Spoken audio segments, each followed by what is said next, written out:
October 27th, 2025. This is the Newmarket Budget Committee, but we do not have a quorum today, so we will not be calling a meeting into order, but we'll still be having a discussion and presentation from the town school. Great. Well, thank you. Thank you for having us. With the four of you who are here, I appreciate your time tonight, and I hope the rest of the committee watches it in reruns. So tonight we have a couple of items we wanted to share with you. One is our quarterly report, which was the quarterly report for the last quarter of the 24-25 school year, with an addendum added to it, which was a preliminary assessment of where we were at the end of the first quarter of the 25-26 school year. And so Bryant will be sharing that with you in just a minute. And then we also want to review with you our capital improvement plan that we have had, which was shared with the town capital improvement committee, just to kind of keep you up to speed on that. Before I'm going to have Bryant do the quarterlies first, but before I do that, I want to just make a couple of general points with you.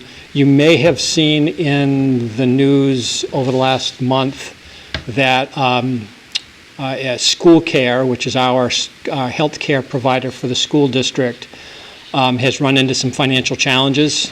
For those you don't know, School Care is a pooled insurer, and the way it works is the members of the group accept both the liability as well as the benefit of. So when things are good, you get money back. When things are not so good, you have to compensate.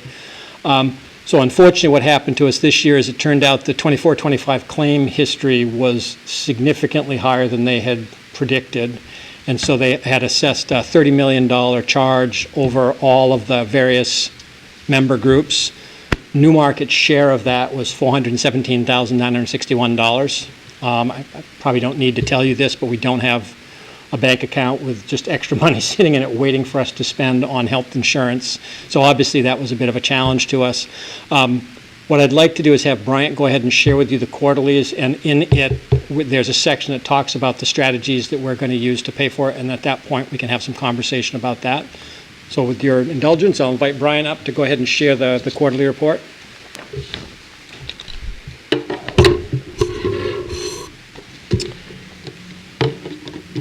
Yeah, thanks, everyone. So our year-end fiscal year 24-25 financials have been audited by an independent auditor. We use the firm Plodzik & Sanderson. And we've made all the adjusting journal entries requested by the auditor, so the numbers I'm presenting today reflect those audited figures.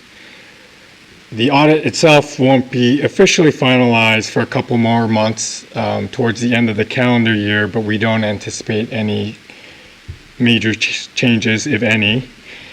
And we also submitted two reports called the DOE 25 and the MS 25 to the New Hampshire Department of Education using the audited financials. These reports are used by the New Hampshire Department of Revenue to set the tax rate for Newmarket. I'll talk a little bit more about what's reported in the DOE 25 later on. And the MS 25 is actually sort of baked into the DOE 25. It's auto-populated using Excel formulas, and it's in the template provided by the Department of Education. So by completing the DOE 25, we automatically complete the MS 25 as well. So I'll start with probably what's most interest to you, which is the fund balance to reduce taxes. And it'll definitely be helpful to follow along in the financial report because there are a lot of numbers. I won't verbally go over every single line with you. So we have something called the unassigned fund balance, which is basically the funds left over after all our bills and allocations for the fiscal year have been accounted for. And this amount can be used to reduce taxes, so it's important for informing decisions for both the school district as well as the town. And this unassigned fund balance is calculated by taking the unexpended amount in our general fund. This includes the retained fund balance from the previous year, so in this case 23-24. That amount was $767,157. And you combine that with the net of the revenue and expenditure for fiscal year 24-25, and making adjustments for certain auditing requirements. And then from that amount, you would subtract out the new retained fund balance, which was voted for as contingency for 24-25. So this amount was $856,843. And then also deducting encumbrances voted for the subsequent year. So we had 2 warrant articles totaling $265,000 going into trust funds, $200,000 to the capital reserve fund, and $65,000 to our special education fund. So doing this calculation, we end up with $482,287 going back to the town to reduce taxes. I'm sorry, what was that number for? $482,287. And that's on page 1 of the report. Feel free to grab some. Oh, print it right there. Yeah. Okay, so moving on to the rest of the financial report, you'll see our financial statements as of June 30th, 2025. The first section is on expenditures in the general fund.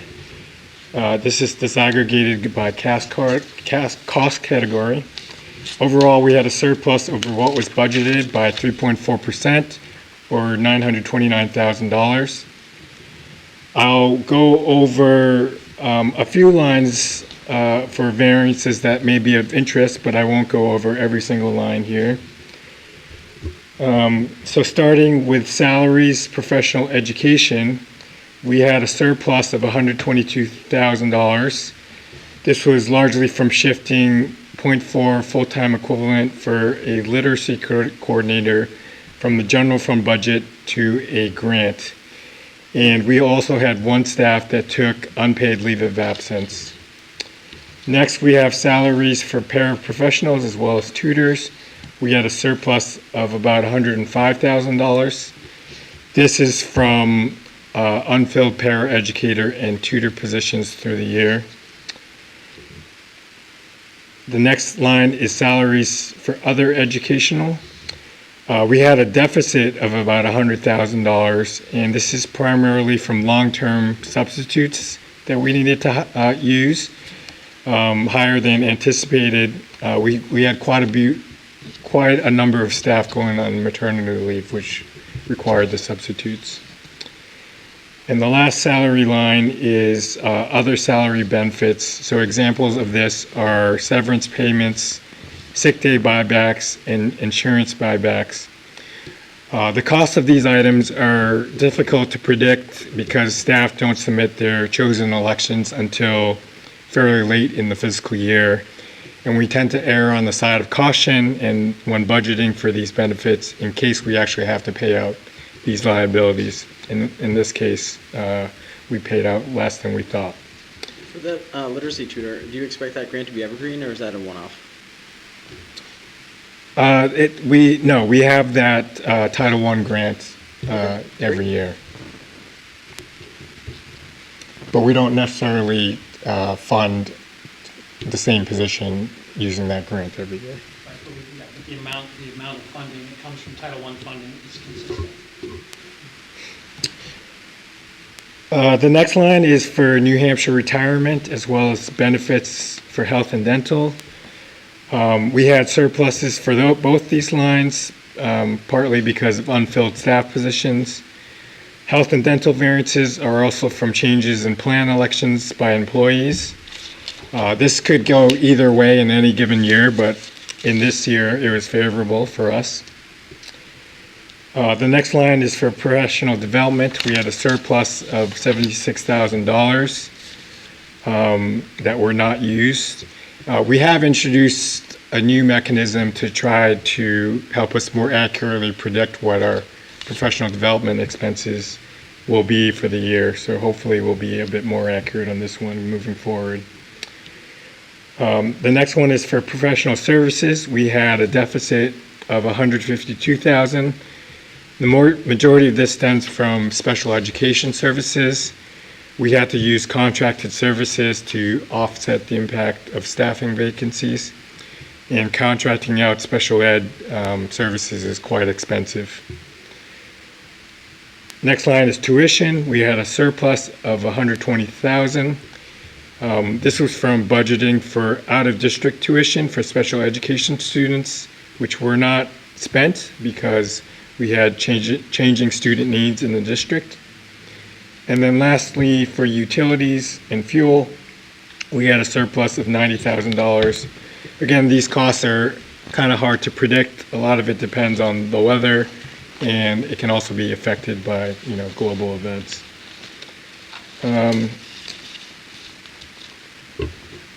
I'll move on to food services, and then I'll pause for any questions about expenditures.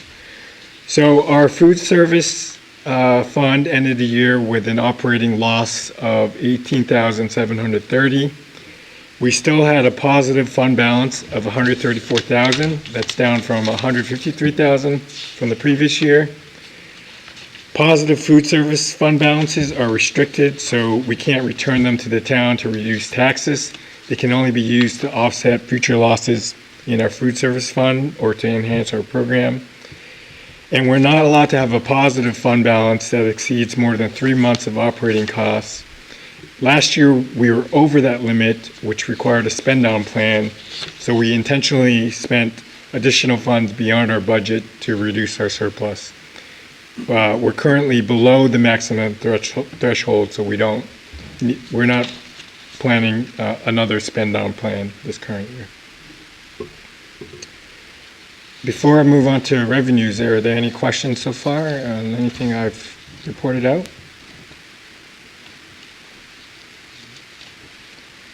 Okay. Just a reminder, we do make our revenues public every month on our website. There's a link under the business office page. And then again, referring to the report, you'll see that our local and state revenues were pretty much right on target. I'll just mention 2 variances of note. One was for other local revenues. We had a surplus of about $80,000. This is mostly from higher interest income that we earned from our banking accounts.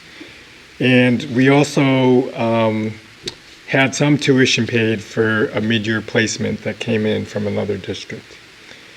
And the other one was for state revenues, almost $93,000 surplus. This is from receiving a bit more special education aid and Medicare, Medicaid reimbursement than our estimates. Special ed is a bit hard to predict as well, as it depends on the makeup of our student body, and this can change really at any time if someone moves in or out of the town. For the federal grants and to some extent food service, you'll see some deficits. This can largely be explained because these funding streams have a different period than our fiscal year, so they have a October to September period.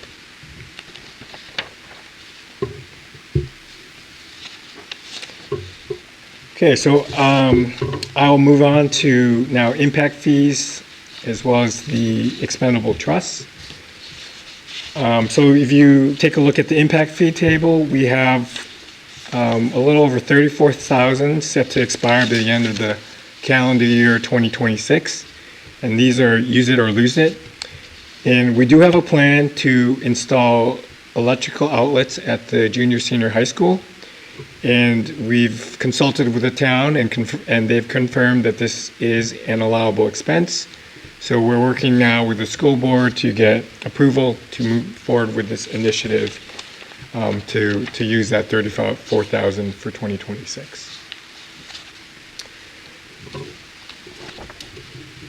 In our capital reserve funds, we have 6 trust funds altogether, with an aggregate balance as of June 30th of a little bit over $2 million. In March, as I mentioned earlier, Articles 5 and 6 were approved to contribute another $200,000 to the school improvement capital reserve and $65,000 to the special education trust. So these are funds going into the trust funds. And then this fiscal year, we have $35,000 coming out of the technology fund to purchase replacement equipment, and a pretty substantial amount in $491,500 coming out of the school repair and maintenance fund. This is part of our capital plan that Todd will talk about later. So this year, we've already completed some major roof repairs at the high school, as well as window replacements at the elementary school. So that's what that $491,000 was spent on. And the school board has already cleared all these transfers. Because we will be talking about health insurance later, I just want to note that currently we have about $130,000 in the health insurance and benefits trust fund at the moment. It's more like $133,000 at this point, 1 quarter later. Okay, so circling back to the DOE 25, I'll talk a little bit more about what's in it. It's a mandatory annual submission to the DOE, required by all New Hampshire public school districts, and it conforms to the New Hampshire financial accounting guidelines. It provides a standardized and comprehensive accounting of each district's financial activity for the previous year, including for revenues, expenditures, and we provide our balance sheet. It's used by the New Hampshire legislature, the U.S. Department of Education, and the Department of Revenue for cost per pupil calculations, and also informs decisions on the tax rate and funding allocations. The data in the DOE 25 report is highly disaggregated. It requires many different versions of the same data set. It's just sort of sliced and diced in different ways. For example, it's broken down by the fund type, for example, the general fund or food service or grants, also by function, so whether expenses are for instruction or for support services, and then also by cost type. So is it for salaries, is it for supplies, capital expenditure?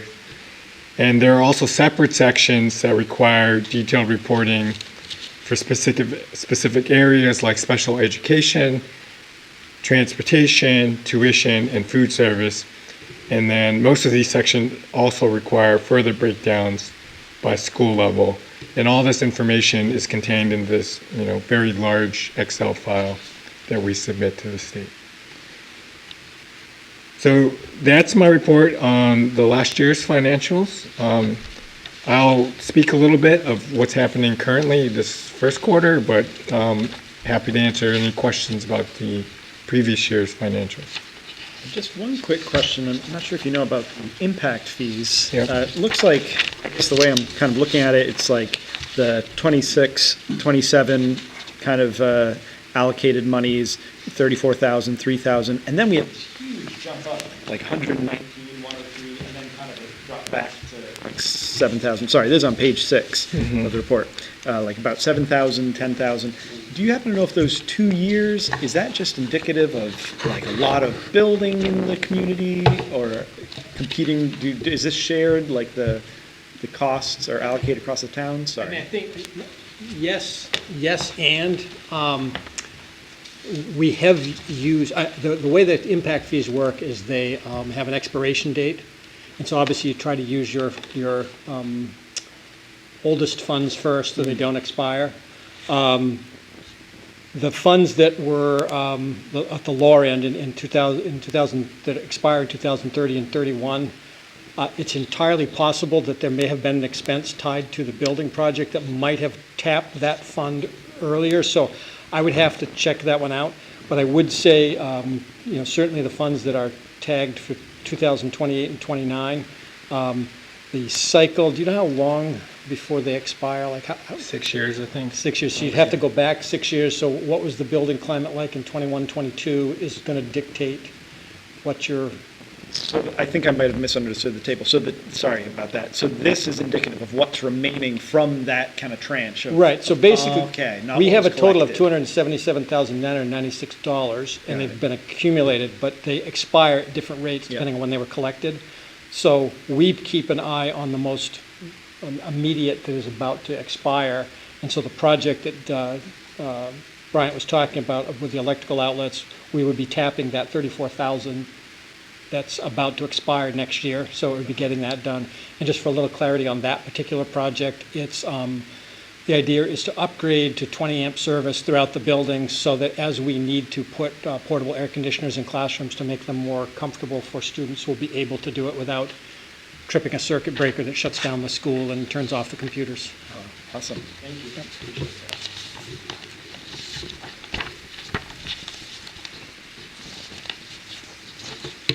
Okay. So then moving to this current fiscal year, just one reminder in terms of some changes for this year. So the New Hampshire retirement contribution rates for this year have actually gone down from the previous year. For teachers, it's 0.8 percentage points lower, and for other employees, it's 0.4 percentage points lower. So this will be actually about $15,000 in savings for us this year compared to last year. Also, we have our final estimates for adequacy aid, and we'll actually receive $41,000 less in total adequacy aid than what we use as an estimate to build our 25-26 budget. Adequacy aid comes from state revenues, so things like lottery or licensing, and it's not raised locally from property taxes. We all like adequacy aid because it can reduce the local tax burden for property owners. On the other hand, there's another tax called the statewide education property tax, or SWEP. While technically this is a state tax, it's actually raised locally from property taxes. So, while it does increase our school district revenue, it doesn't provide any tax relief to residents. In your report, you'll see a chart that shows variations and trends for these two revenue streams over the past several years. Unfortunately, we don't have any ability to impact the amount of either adequacy aid or SWEP that we received. Those are managed by the New Hampshire State Legislature. So swings in allocations in these two revenue streams will have an impact on our tax rate. Sorry, Brian, just a quick question on the NHRS contribution rates. Do you know, does the state or somebody make up the difference in those variances, or do they just kind of go down in total? I don't know the background behind that. It's based on investments, because it's a large pension fund that they're managing. There's billions of dollars in it, and I'm sure based on their actuarial calculations, that's what they need to collect to keep the right amount coming in to pay out all the claims that they have. Got it, thank you. Okay, so the last thing, I'll just set the stage a little bit for Todd, who will talk with you a bit more about the rising costs of providing health insurance. So as he mentioned, we got an invoice for $418,000 at the end of September. That's our share of the contribution assessment to replenish school cares reserves. And of course, this was not budgeted in our 25-26 budget. So I provided sort of an early glimpse of our Q1 year-to-date expenditure. So this is as of end of September. We wanted to see if we had some flexibility in our budget to absorb some of these unexpected costs. And then Todd will talk about potential options for how to move forward. So in the chart, we have a column with our budget as well as our year-to-date activity. There's a column that shows the percentage of the annual budget that has been expended, as well as a benchmark of 25% of the annual budget since we're a quarter of the way through the year. And then lastly, the variance against that 25% target. But just note that that benchmark of 25% is more useful in some cases than others because our spending is not linear. For example, like if you look at our year-to-date spending for salaries, we have a surplus of $1.5 million. This is partially explained because we were able to transfer several salaries from the general fund to something called the SAS grant, which is Safe and Supportive Schools grant. And we also have some vacant positions, but also remember that we don't pay full salaries for teachers and paras until the school year starts, not on July 1st. And then on the opposite end, if you look at an operating budget, we have a deficit of $1 million against the 25% target. And this is because we pay a lot of our expenses up front, like all our subscriptions, the supplies for the school year, we purchased that at the beginning of the year. So overall, we're about $1 million in the positive if you're going off that 25% benchmark. But like I said, that's not necessarily the best predictor of where we'll actually end up. But at least it gives us some context, like do we have some wiggle room? And I think it shows us that we do. But I'll hand it over to Todd now just to elaborate a bit more. Great, thanks. Thank you, Brian. Yeah. So anyway, so obviously the biggest challenge we faced in the first quarter of the fiscal year was how to absorb that additional health assessment cost of $418,000-ish. So as I said, it's not like we have a bank account with extra money in it because we budget very close to what our needs are. So we had to do some strategizing as to what would make the most sense to how to pay for it. As Brian explained when he shared the trust funds, we did 3 years ago create an expendable trust fund specifically to guard against health insurance cost increases. And we have set aside it's up to like $133,000 so far. So certainly it makes sense to tap that fund for some portion of this fund, but obviously it will not be enough to pay the full $417,000. The last page of the report that you have, Bryant broke out the finance charges. So basically school care needs $30 million pretty much immediately to keep functioning. So obviously if all of the member districts don't pay, if they didn't borrow money to cover their bills, they would not be able to function. So what they've done is they've entered into an agreement with a bank. They've gotten a $30 million loan. And so basically for districts who want to spread it out and pay it later, as long as it's paid by July of 2026, you'd pay about 0.5% per month in finance costs. Okay? So what we proposed, and the board agreed with this strategy, was that we use our health benefits fund first, pay that off, and then not pay the remaining balance until the end of the fiscal year. And what we would be doing would be tapping what we call our retained fund balance to make up the difference of that cost. If you look at actually the first page, you see the calculation that Bryant did for getting to that $482,000 amount to return to taxpayers. You can see there's the unexpended fund balance of the total was $1,604,130.55. That represents the money that the board had put aside in the retained fund balance and all the money that was left at the end of the year. So the board, in its wisdom, because it's almost like they saw things coming, increased the retained fund balance to 3.75% of our total local budget, which basically the difference between the minimum to keep a retained fund balance open, 2.5%, and 3.75% is about $280,000, which, if you do the math, that is almost exactly what we need to pay this assessment. So basically what we're going to do is deplete our health insurance benefit plan fund immediately. And then in June, when all of the numbers have fallen into place, the board will officially make a decision on taking that money from the retained fund balance at the end.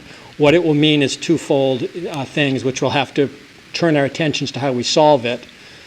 Obviously, if you reduce your retained fund balance down to the minimum, clearly you want to develop a strategy right away to how do you build that back up again, because clearly if an issue like what happened with healthcare happens again, if you've depleted all your resources, you have nowhere to go.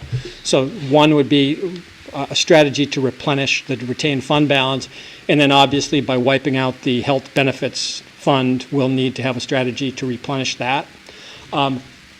Bryant mentioned the SAS grant that we got. SAS is it's basically a mental health grant, and it's important that you understand that we applied. This is a grant. In fact, I think I told you guys about it last year. We applied for this. It's a mental health grant that we were given. It was supposed to be a 5-year grant, and we were supposed to receive $150,000 a year for 5 years. You should remember over the last 6 months or so, there was a lot of back and forth on federal grants, the DOGE, the Accountability Office, all that stuff. That grant went from a 5-year commitment to you're not going to get it at all, which was very disappointing initially. And so they went back and forth with us.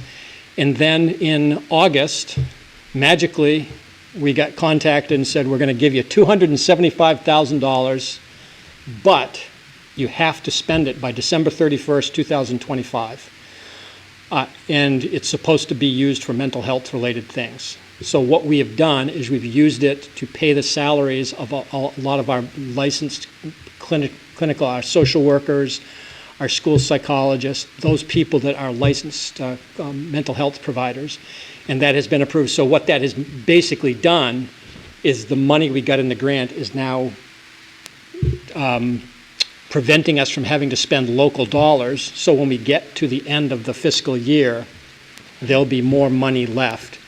And one of the things that the board, I keep pointing at Jeff because he's on the board, the board will be confronted with the decision of how much of this to take from the retained fund balance, how much of it do we try to pull out of the year-end fund balance, depending on where we are. But I think one of the things I do want to emphasize is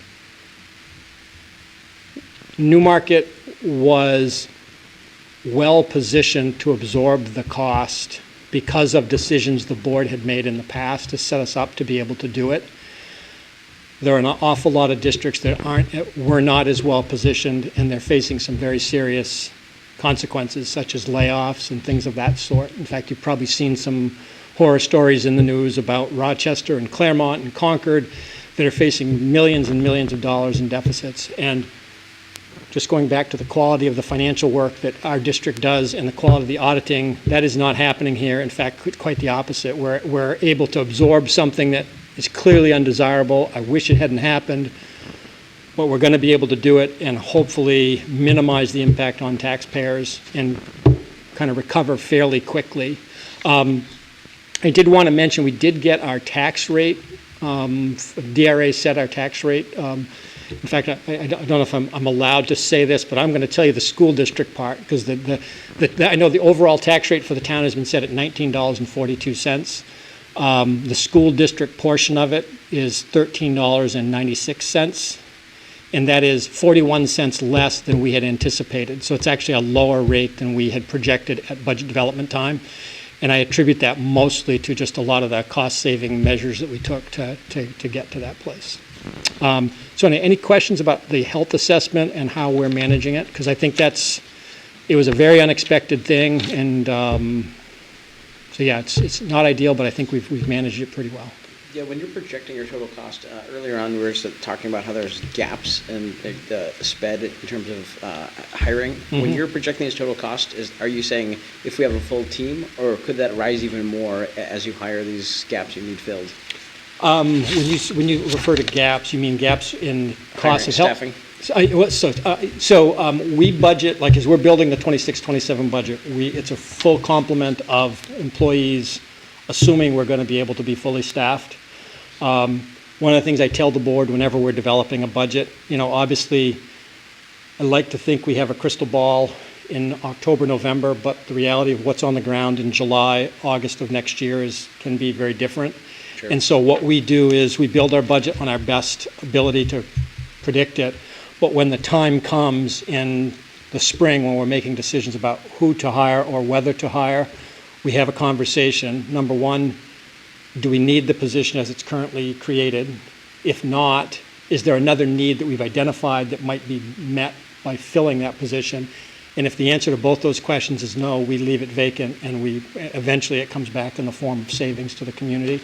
And again, I don't want to spoil all the budget fun that we're going to have here in the coming month or so, but one of the things you will see is over the last 5 years, there's been a steady downward trajectory in staffing, not because anybody has lost a job, but basically that's the process we've been going through. And we've reduced total staffing in the district by 10% over the last 4 years, which is part of why you're starting to see some of these numbers, particularly in the salary area, are very positive. Like right now, we have 2.4 vacant positions in the district that there's still a possibility we may need to hire for some portion of them, but for now, there's 2.4 FTEs that are not being paid, so that's the equivalent of 2.5 teachers of salaries not being spent, which is really where a lot of the savings is coming from.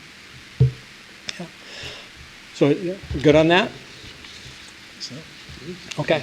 So you want me to shift into the CIP? Please, yeah, that'd be great. Just thank you to your team and the school board. I mean, for setting us up to have the resiliency that we had for big and unexpected blows. Yeah, and actually, since I was talking budget, I just wanted the forewarning, health insurance is the story of the 26-27 budget. So there you go. I just blew the headline, but just know that's coming, because we're going to be talking about how do we manage this long term, because that additional 418,000, although unexpected, now becomes part of our fixed cost moving forward if they don't correct the situation. So. Well, then I guess before we move on, I'll just make it a point to again say the work that was done on the budgeting, that the numbers that have presented, the hypotheticals that are thrown out when Todd comes to the board and says, just tell us a number that we have to hit, right? I mean, what Bryant's able to turn around and what Janet was able to turn around before him has just been so valuable, so incredibly helpful in making sure that this is a manageable beast. So, Thank you. Thank you. Thank you. All right, so the CIP. This was already shared with the town CIP committee, but obviously there's a financial ramification to a CIP plan, so I think it's helpful for you guys to kind of know what's going on. This document might look familiar to you if you've been on this committee before, because we actually are not creative enough to change the color scheme, but this is an updated version. Every year we go through the process of reviewing, revising, and modifying the plan to make sure it aligns with the current reality of what we're doing. I would tell you this year, Bryant mentioned that we had a fairly high expense coming out of our capital reserve funds for building projects. One of the things that happened this summer is we had, there were 3 sections of roofing at the junior senior high that were scheduled, that were part of the plan, but when we started the work, we discovered another section of roof that it didn't make sense to wait on. So fortunately, we had the money in the reserves, so it actually increased the amount, but it also caused us to rethink. It was a section of roof we did earlier, so it caused us to rethink the sequence of things. So that's the kind of stuff that goes on in a capital improvement plan, is you're trying to, I mean, we 2 years ago did a complete detailed engineering study and tried to map out 20 years worth of probable needs in the district. And as years go by, obviously the reality of life expectancy of different pieces of equipment and so forth changes. So to give you an idea of how we came about this, 2 years ago, Dave Riley began work on our capital improvement plan. Basically, they brought in an engineering firm to help us. They looked at all the site systems, parking lots, walkways, exterior areas, exterior lighting. They looked at all the building and electrical systems. That includes sprinkler and fire suppression, ventilation, heating, cooling systems, water, plumbing, electrical, all those things. Looked at the building architectural systems. That includes roofs, structural components, exterior brick, building faces, and so forth. And then all the interior areas. That's flooring, wall surfaces, permanent gym equipment, food preparation equipment, and so forth. So all of those things were reviewed, very detailed, literally down to serial numbers on pieces of equipment, mapped out. If you really enjoy spreadsheets, I could have Dave share with you a 100-page spreadsheet with all of that detail. But basically what we did with that, we knew the expected life expectancy of all these things, and we began to map it out. Once we realized the scope of the issues, at the time, there's about $5 million worth of capital investments needed to be made over a 20-year period. The challenge became a math equation. How do you make sure the resources are available as you go to make those repairs or replacements, depending on the nature of it, without having the taxpayer being faced with an up and down spike? So basically what we did was we broke our plan into really two parts. One, we called it kind of short-term plan. And basically what we did with that was smaller ticket projects that we used the number $25,000 or less, or that were projects that our own facilities technicians could take on. We budgeted $100,000 every year in the operating budget to allow us to take those things on. One of the projects this past year, you may have seen, there was a lot of work being done on the facade of the building, the exterior brick, that kind of stuff. A lot of that kind of thing can be done. So Dave has an internal budget every year that's part of the approved budget every year, and it includes $100,000 to tackle those projects. To an extent, we know pretty much what those things are going to be, but again, when you're talking about building maintenance, at any point something can break or need repair, so it gives Dave the flexibility to deal with that. I would tell you one of the big things that Dave Riley has done is we have changed our custodial and facilities maintenance model. And so we have an outside company that does our custodial services. In other words, they come in, it's called Truly Cleaning. They do all the cleaning and basic cleanup stuff. But we also have 5 what we call facilities technicians that are a higher skilled employee that work for us. They're Newmarket employees. And Dave has done a really good job of finding really capable, talented people and making sure they have the trainings and skills. So within that short-term plan, it's remarkable how many things we're able to do. Like, for example, if we have those, in fact, one of the current problems is we have, when the new building was opened, all of the sinks had those the sensor things for water, and kids very quickly learn how to mess with those things. And what we found is the technology wasn't as helpful with particularly the adolescent crowd as you would like it to be.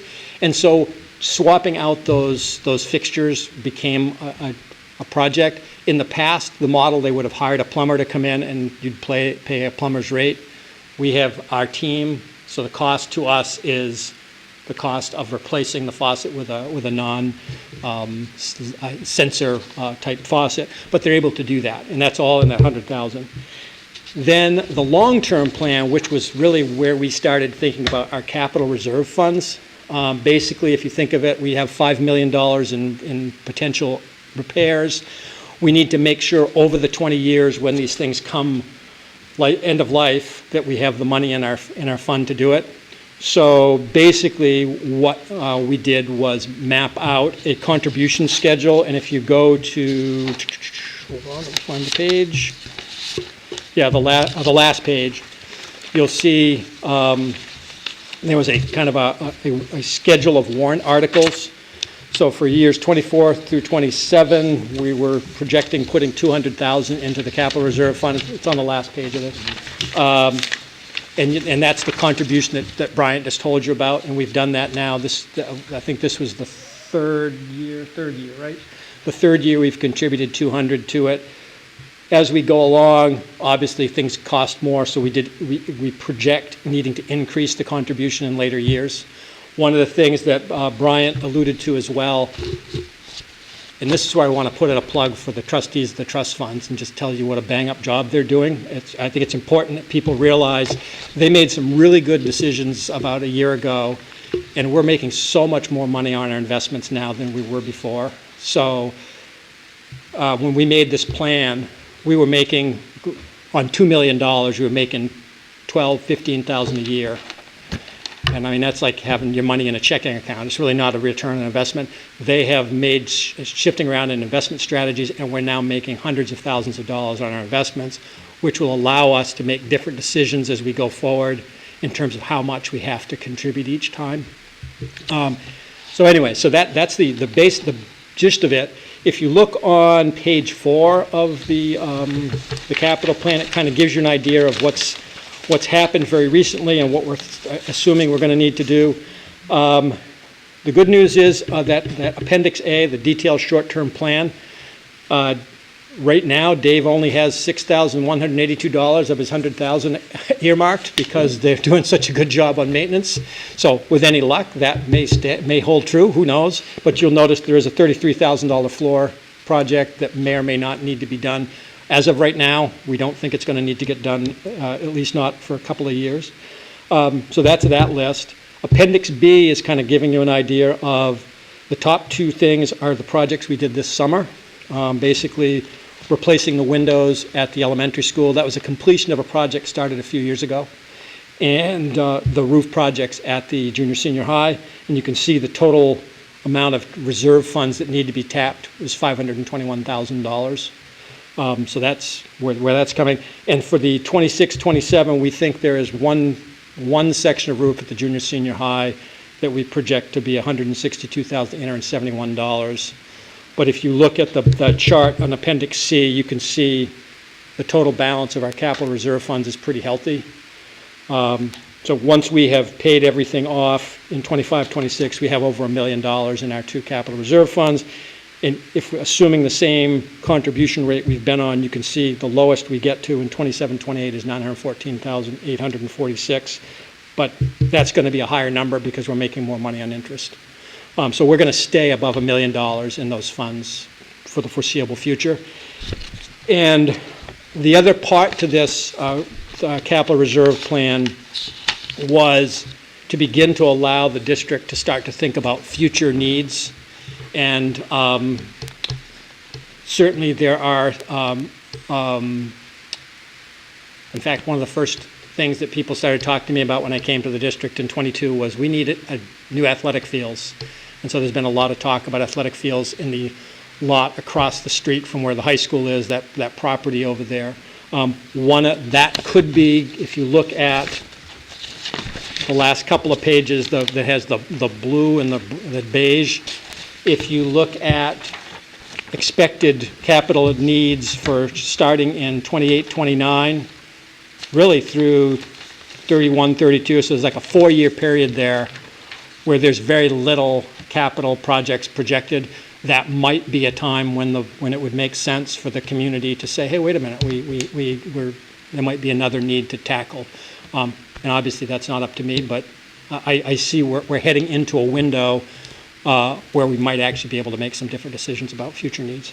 So with that, I'd be happy to answer any questions about the capital plan.